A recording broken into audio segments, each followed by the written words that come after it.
बोलती पुस्तके. ज्यांना वाचनाचा नाद त्यांना बोलती पुस्तके घाली साद. आमचं चॅनल सबस्क्राईब करा आणि सबस्क्राईब करायला इतरांनाही सांगा.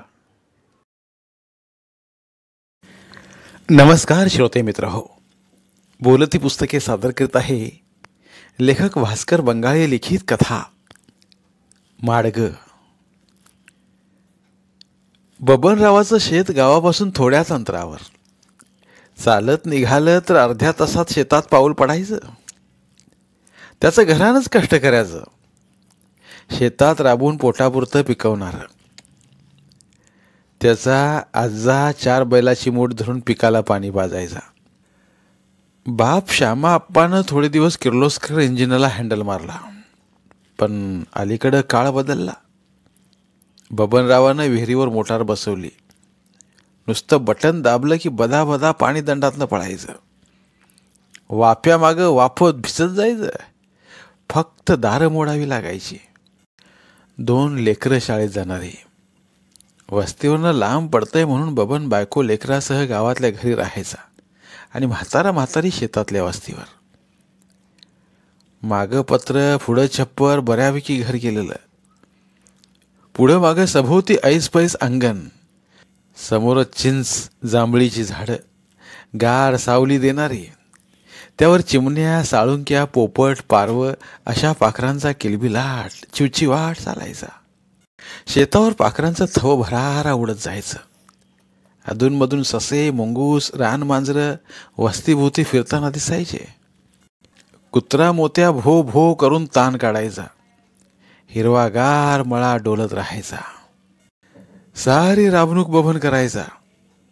काम करत जाऊ नका म्हणलं तरी वय झालेले श्यामा आप्पा दिवसभर खाटखूट करीत राहायचे. इथला दगड उचलून तिकडं टाक, गवत काढ, मातीचा वरिंबा कर, चढचूड आहार करून वापं तयार कर. ऊस, मका, ज्वारी, थोडं माळवं, भाजीपाला केलेला.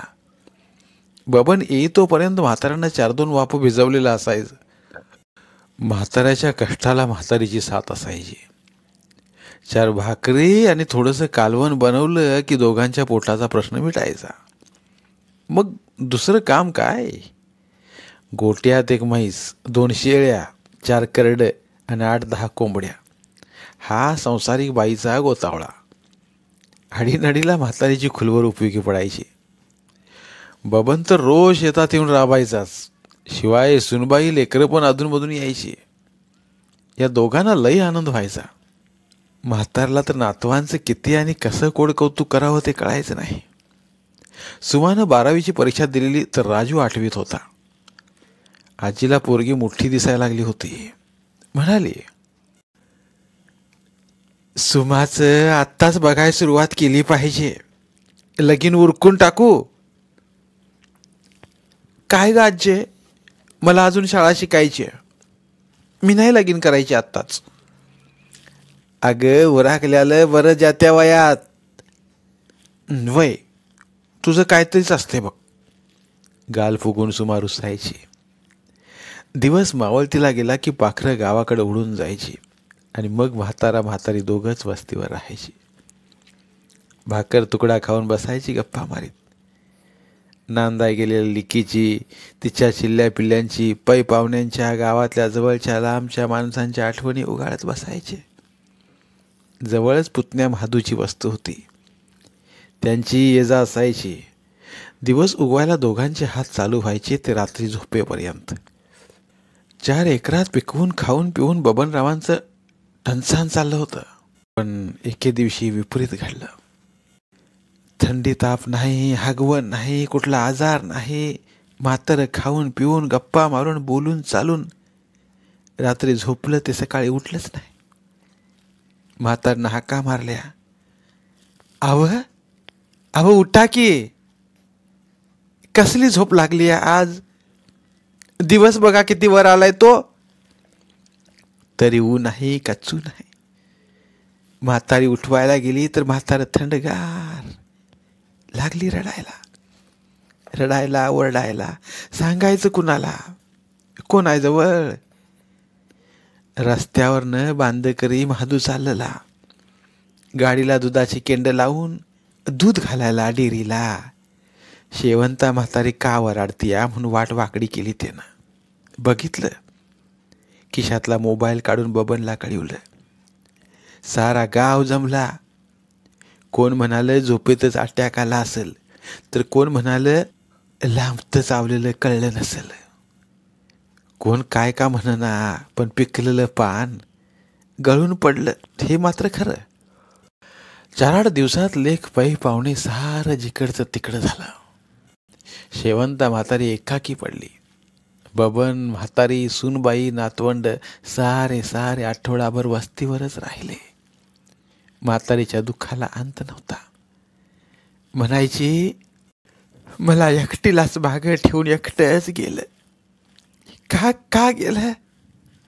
माझ्यावर रागवून गेलं काय? माझं काय चुकलं होतं काय? मला औषधाची एवढी माहिती की कंच बी दुखणं घरच्या घरी बरं करायची मी. पण हा कसला गिरा आला म्हणावं. कधी दवाखान्याची पायरी चढू दिली नाही. चालता बोलता घारीनं पिल्लू उचलून नेल्यावाने असं कसं झालं? असं म्हातारी बडबडत राहायची. जिकडं बघल तिकडं तिला म्हातारं दिसायचं, काहीतरी काम करीत असलेलं. बबन म्हणाला, आई चल गावातल्या घरी. इथं एकटी कशी राहतीस? चल आपल्या घरी. मी येत जाईन सकाळ सांजचं. मी एकटी कशी रे?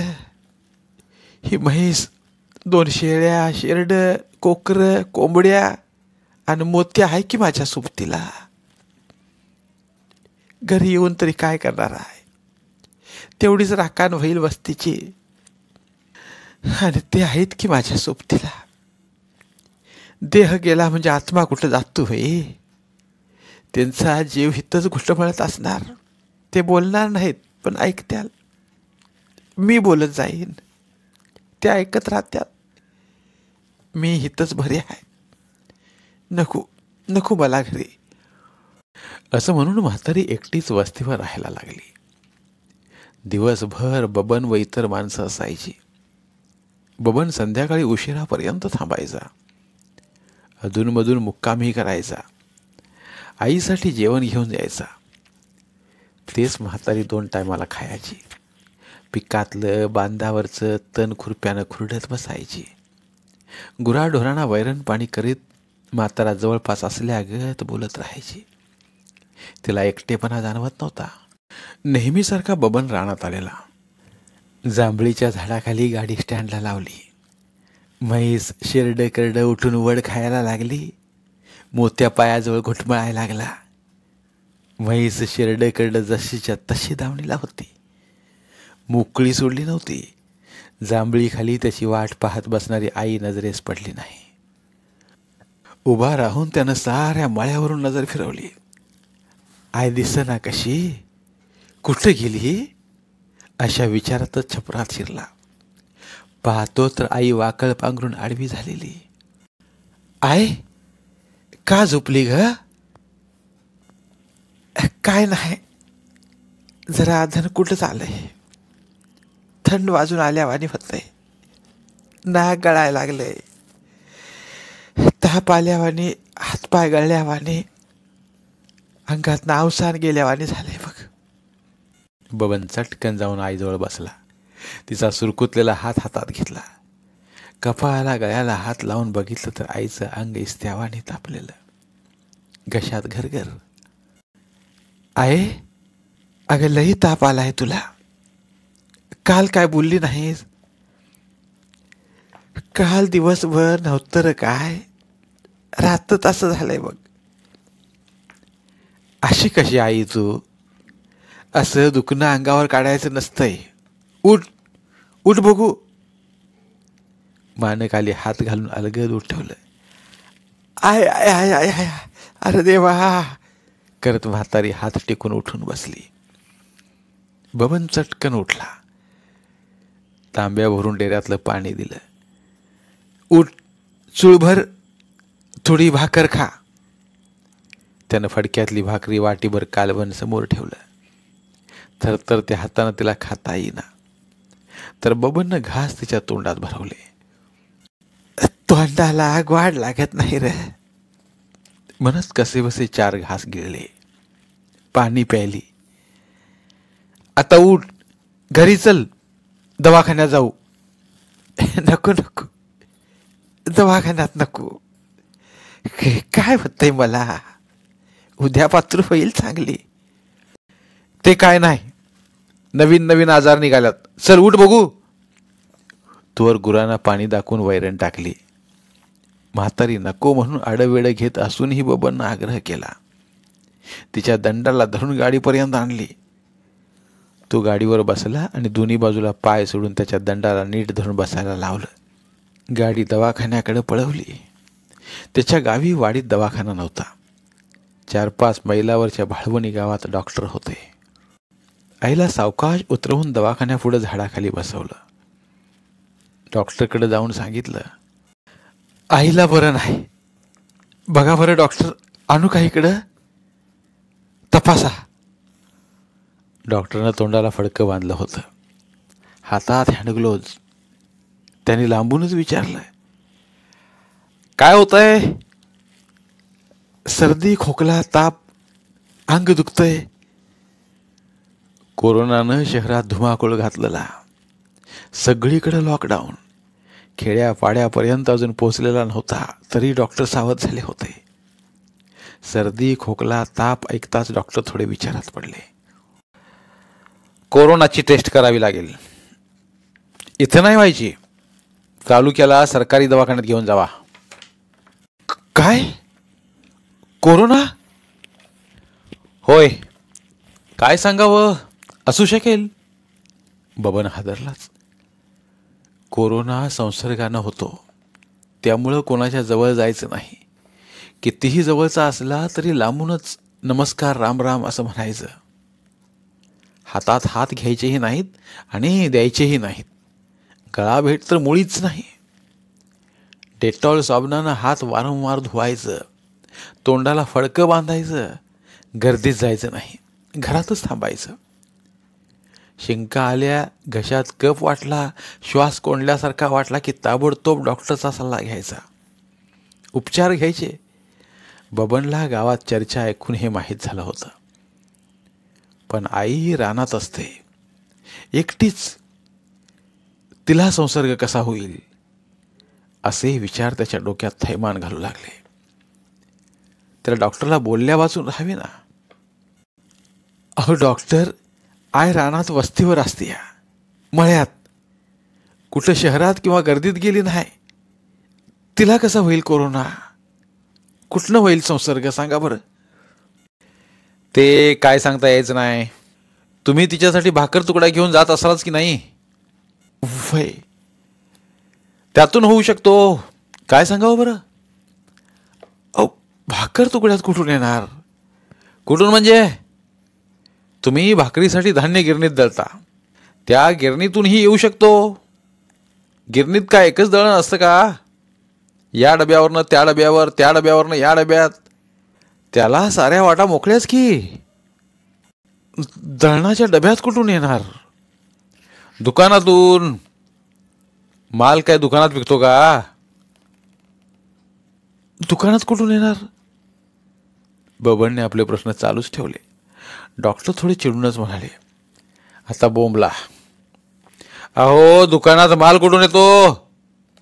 ज्वारी, गहू, तांदूळ, डाळी, तेल सारं शहरात येतं ना. मग काय, जागा मिळाली की कोरोना बसलाच म्हणायचं त्या गाडीत. बबनला डॉक्टरचे म्हणणे पटू लागले. तो गांगरून गेला. पण शंका समाधान होत नसल्याने प्रश्न संपत नव्हते. हा कोरोना शहरात आला म्हणतात. शहरात कुठं आला हो? लई भोळा गड्या तू. हा कोरोना एसटी, बस, रेल्वे कशातूनही प्रवास करतो. मोठमोठ्या शहरातून आता लहान लहान शहरापर्यंत येऊन पोचलाय. अहो हा कोरोना चीनमध्ये जन्मला आणि विमानात बसून आपल्या देशात आलाय. त्याची पैदास मोठी. त्याची पिलावळ एसटी, बस, रेल्वे कशानं पण देशात फिरायला लागली. म्हणून सरकारनं वाहनं बंद केल्यात. त्यात मुस्लिमांनी दिल्लीत मोठा धार्मिक कार्यक्रम घेतला. त्यात देशातून आणि परदेशातून लोकांनी हजेरी लावली. तिथं कोरोनाची देवाणघेवाण झाली आणि प्रसाद म्हणून त्याला घेऊन आले. तो प्रसाद घरोघर गल्लीत वाटला. शहरातून आता गावापर्यंत येतोय. फारच बोलत थांबलो हे डॉक्टरच्या लक्षात आलं. त्यांनी निर्वाणीनं सांगितलं, सरळ म्हातारला तालुक्याला घेऊन जावा. तिच्या तोंडाला फडकं बांधा. रिक्षा नाही तर जीप करा. अगोदर सरकारी हॉस्पिटल गाठा. तपासून घ्या. मग पुढचं पुढं बघू. हला बरं येत ना. तरी बबनने प्रश्न टाकलाच, अहो डॉक्टर, ती कोणाच्या संपर्कात नाही, एकटी असते वस्तीवर, तिला कोरोना कसा होईल? तुमच्यामार्फत. तुम्ही जेवण घेऊन जाताना वस्तीवर? होय, मीच जातोय. मग मला कसा झाला नाही? तुम्ही तरुण आहात, तुम्हाला कसा होईल? तो वयोवृद्ध म्हाताऱ्या माणसांना लगेच पकडतो. तुम्ही निघा. अरे बापरे, कोरोना असेल म्हणताय? बबन बुचकळ्यात पडला. लांबवर बसलेल्या म्हातारला त्यांचं बोलणं ऐकूही येत नव्हतं. त्यांच्या हातवारे आणि हावभावावरून काही कळत नव्हतं. हा कोरोना कोण, कुठला, कसला, काळा की गोरा, याविषयी म्हातारला काही माहीत नव्हतं. देणं घेणं नव्हतं. ती केवळ त्यांच्याकडं केविलवाण्या नजरेने पाहत होती. चिंतातूर तोंड करून बबन आईजवळ आला. त्याच्या डोक्यात कोरोनाबद्दल ऐकलेल्या माहितीच्या इंगळ्या डसायला लागल्या. पेशंटला सरकारी दवाखान्यात नेल्यावर तपासणी होणार. 2 दिवसानंतर रिपोर्ट येणार. तोपर्यंत क्वारंटाईन. रिपोर्ट निगेटिव्ह आला तर आई घरी. पॉझिटिव्ह आला तर 14 दिवस उपचार. जगली तर घरी, नाही तर प्रेत देखील ताब्यात देत नाहीत. तिकडंच अंत्यसंस्कार. आईला कधी गोळी का इंजेक्शन माहीत नाही. नुसतं ॲडमिट केलं तरी मरून जाईल म्हातारी. या विचारानंच बबनच्या अंगातलं अवसान गेल्यासारखं झालं. काय करावं हा त्याच्यासमोर यक्ष प्रश्न उभा राहिला. चेहरा पडला, काळवंडला. पाय ओढत तो म्हातारीकडे निघाला. काय म्हणतोय रे डॉक्टर? आता आईला काय सांगायचं? तालुक्याला न्या म्हणत्यात म्हणून सांगावं का नको? नाही सांगितलेलंच बरं. उगी हपकून जाईल.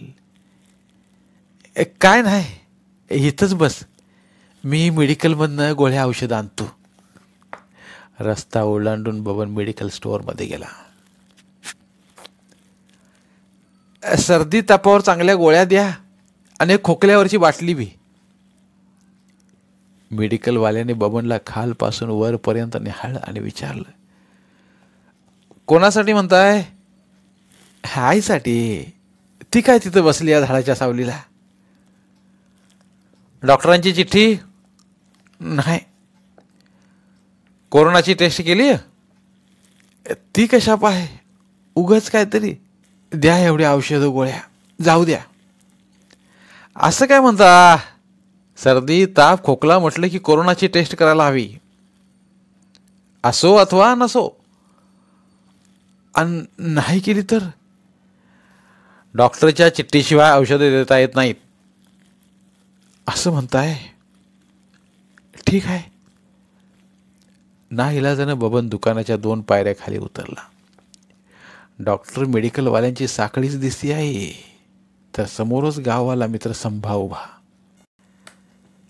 काय रे बबन, इकडं कुठं? संभाने विचारलं.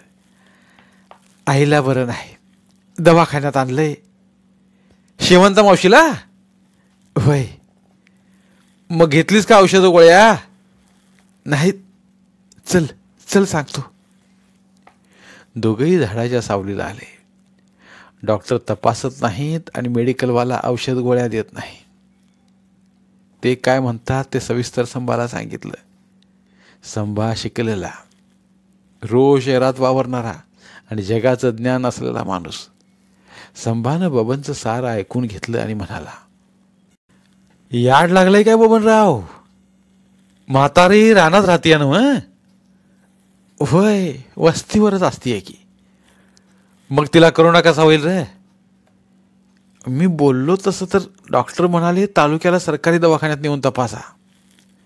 असं कोरोनाचा बाऊ केला नुसता या डॉक्टर आणि प्रसारमाध्यमाने. कोरोनाच्या नावाखाली डॉक्टर लुटायला लागलेत लोकांना.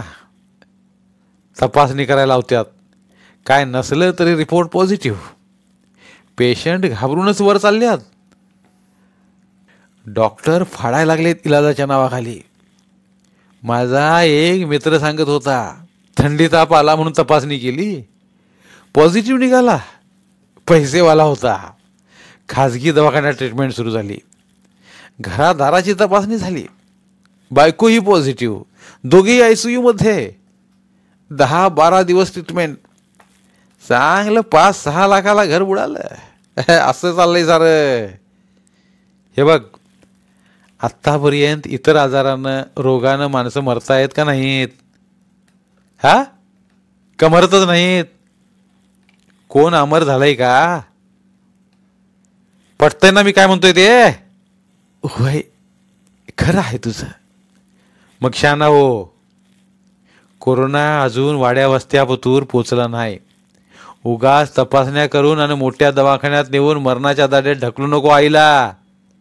घरी घेऊन जा आणि घरगुती इलाज कर. पटलं गड्या, तसंच करतो. मग जा घरी घेऊन. असं सांगून संभा घाईनं निघून गेला. बबन मोठ्या उत्साहानं ढांगा टाकीत आईपर्यंत आला. काय करावं? डॉक्टरचं ऐकावं का संभाचं? थोडा वेळ डोक्याला हात लावून उभारला तर आईने विचारलं, काय झालं रे? असा का तोंड करून उभारलाय? आईकडे बघत बबन हळू आवाजात म्हणाला, डॉक्टर तपासत नाही आणि मेडिकलवाला औषध गोळ्या देत नाही. का बरं? आता म्हातारला काय आणि कसं सांगायचं? काय माहीत. दोन्ही हातानं जमिनीचा हादार घेत कुणत कुतत म्हातारी बडबडत उठून उभी राहिली. लाव काढी त्या दवाखान्याला आणि औषध गोळ्याला. नको म्हणत होती तर घेऊन आला इथं. इकडं तिकडं बघत बबन खिशात हात घातला. काय हुडकतो यास?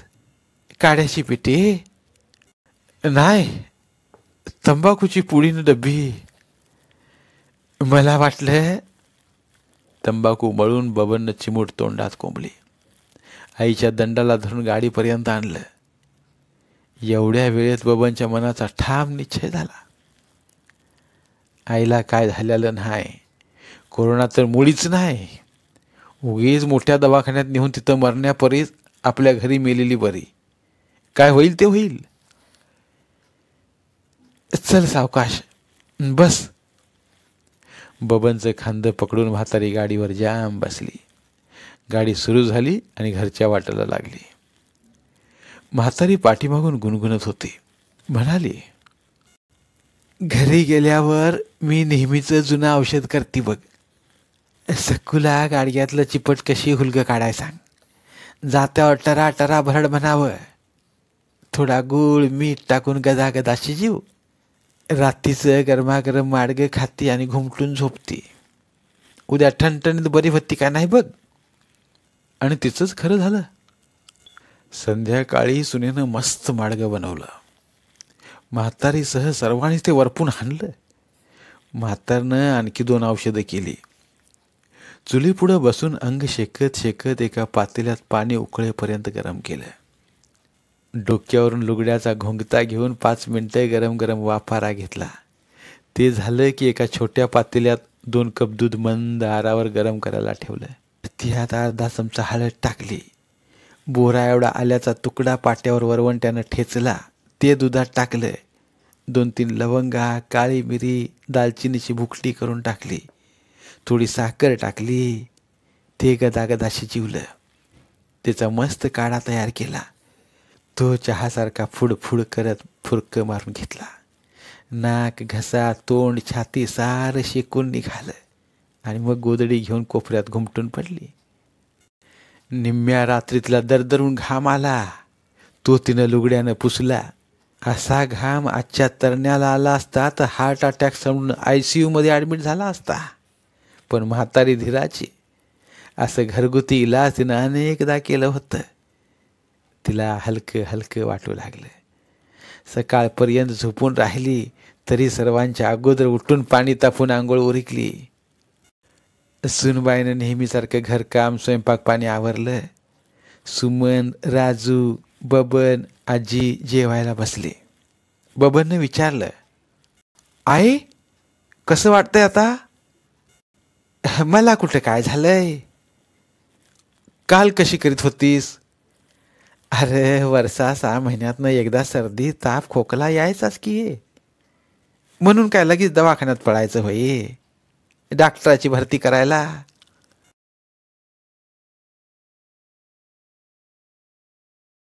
आईला आपण तालुक्याच्या दवाखान्यात नेलं नाही ते लई बरं झालं असं बबनला वाटू लागलं. अरे असल्या किरकोळ आजारला घरच्या घरीच बरं करायचं असतंय. काय कसं आणि किती खावं हे माणसाला कळलं की आजार आपल्या जवळ सुद्धा येत नाही. तुझ्या बाळाला आणि मला कव्वा सुई टोचायची का गोळी माहीत नाही कसली ती. आणि अलीकडं एवढं एवढं काय झालं की पळा दवाखान्यात, पळा दवाखान्यात. रक्त तपासा, BP तपासा, फोटो काढा, व्हा ॲडमिट, घ्या इंजेक्शन, लावा सलाईन. हित्त इलाज होत नाही हलवा जिल्ह्याला, सिव्हिलला, पळवा पुण्याला. काय चाललंय? किती लाख गेलं? 2 लाख गेलं, 4 लाख गेलं, 10 लाख. शेवटी काय तर मड ताब्यात. अलीकडं ती साकार तर कुणाला बी व्हायली. खायचं आणि लोडाला टिकून बसायचं. का वाढणार नाही साखर? घाम गळस्तवर कष्ट केल्यावर कशी वाढल र साखर? सुमन आणि राजू आजीच्या बोलण्यावर खदा खदा हसत होते. राजूला तर ठसकाच लागला. काय हसताव रे? खरं तीच सांगतीया की. पाणी पी, पाणी पी जरा दमान. एक घास 32 वेळा चावून चावून खावा. ठसका लागत नाही मग. लागला तर लगेच पाणी प्यावं. उचकी लागली कसली बी उचकी लागू दे, थोडी चिमूटभर साखर तोंडात टाकून चावून खायची आणि वरनं पाणी पियाचं. 1 मिनिटात उचकी गायब. सुमनला हसू आवरेना. हसत हसत तिनं गमतीनं विचारलं, आजे तुला औषधातली लई माहिती आहे ग, अजून सांग की. अगं सुमा बाळा, ह्या आजीची केस उन्हानं पांढरी झाली नाही, ती अनुभवानं झाल्या. ती औषध आपल्या घरात आणि रानात असत्या. ती झाडं झुडपं, वेली, पानं, फुलं, फळाच्या रूपात. पण उपयोग माहिती असायला पाहिजे. कधी जुलाब लागलं तर घरगुती इलाज.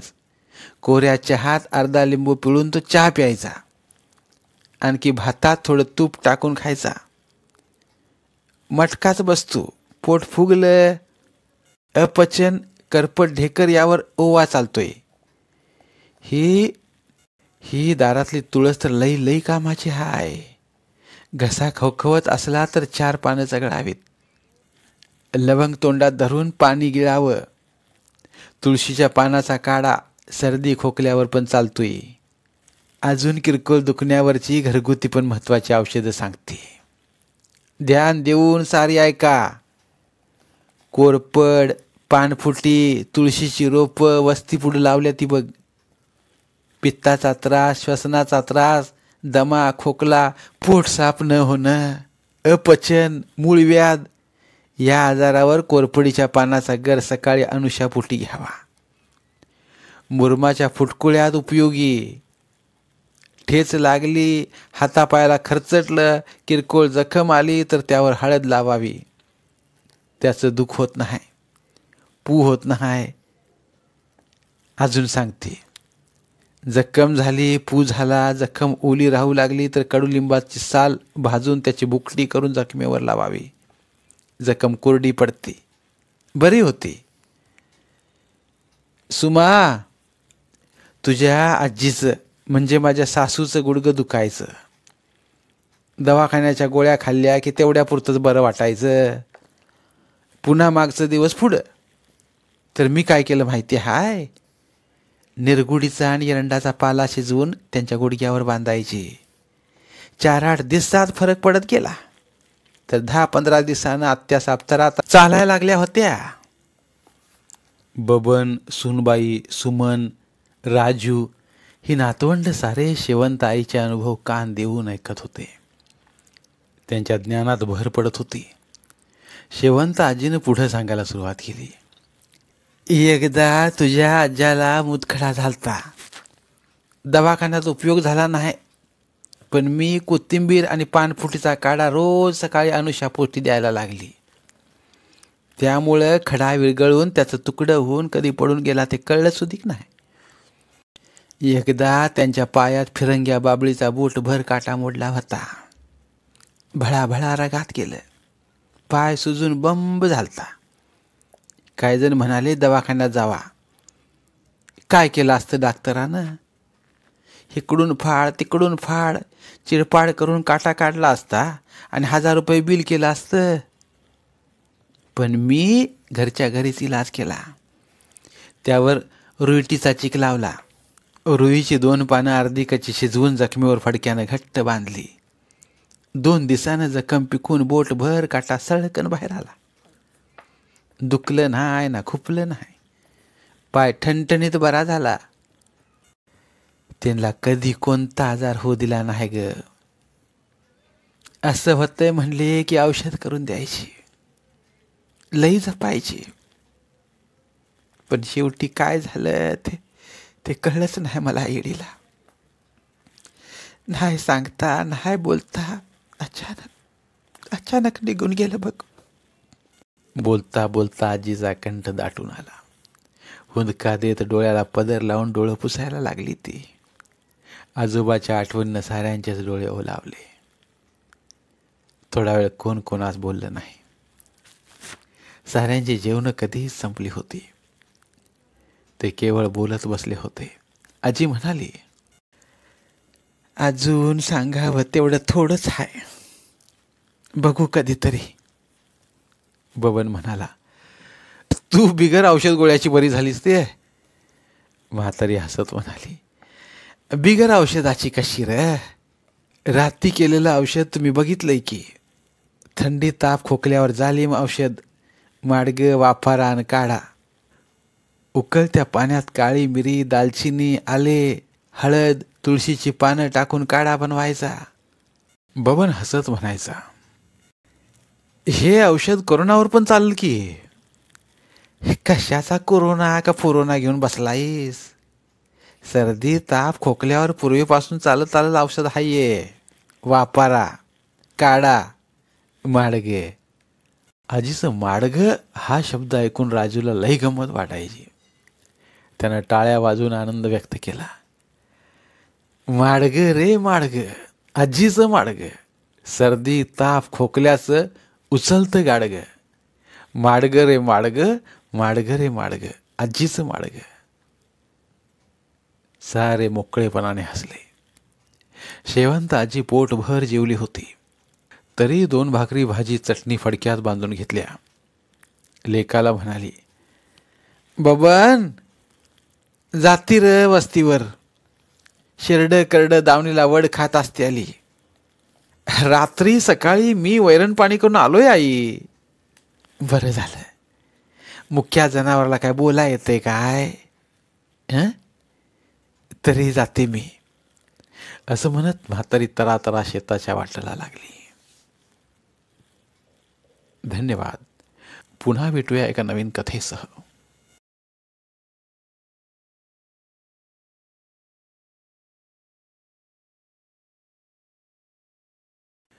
धन्यवाद.